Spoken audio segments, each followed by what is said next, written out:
Hello, I am Crystal Horton with Business Trends TV, and today I'm going to interview Jason McGuire from Real Property Management Service about security deposits.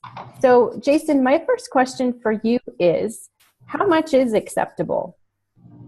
Sure. Well, security deposits in Ontario are really restricted, and you're only actually allowed to keep 1 month's rent, and it has to be the last month's rent.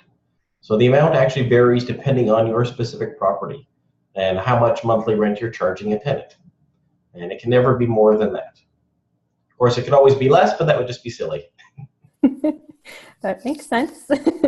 Okay, so what's a common mistake that you've seen when it comes to security deposits? For sure, a lot of landlords don't understand what a security deposit is for, and they do a lot of their research online. And so we find people doing inquiries about pet deposits, damage deposits, and those things are not permitted, and trying to find ways of making them work. One of the more ones I find that happens is when people are talking about post-dated checks. They never seem to take enough. They seem to think that you do a 1-year lease and it ends on month 12.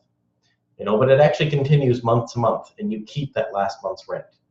So you never apply it until somebody's actually telling you their leave. So stop collecting 11 post-dated checks. Get one for every month. Don't consider that somebody's going to stay until they're telling you they're there or they're gone. Ah, interesting. I've always heard about the pet deposits, security deposits. What about a refundable key deposit?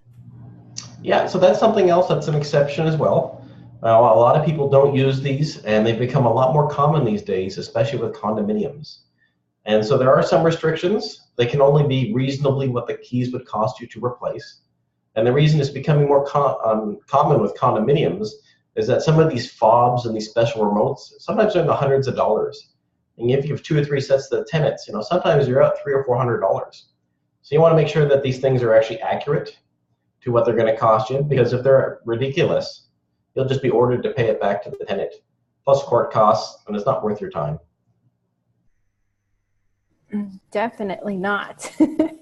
So let's say for a local landlord that might need services or have an additional question about security deposits or hiring a property manager, how can we get in contact with you?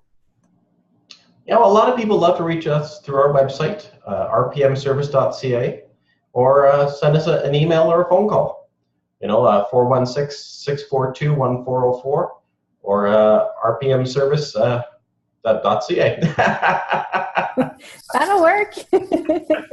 Well, I'd like to thank you for joining us today. And if you have any questions, get in contact with Jason. See you next time.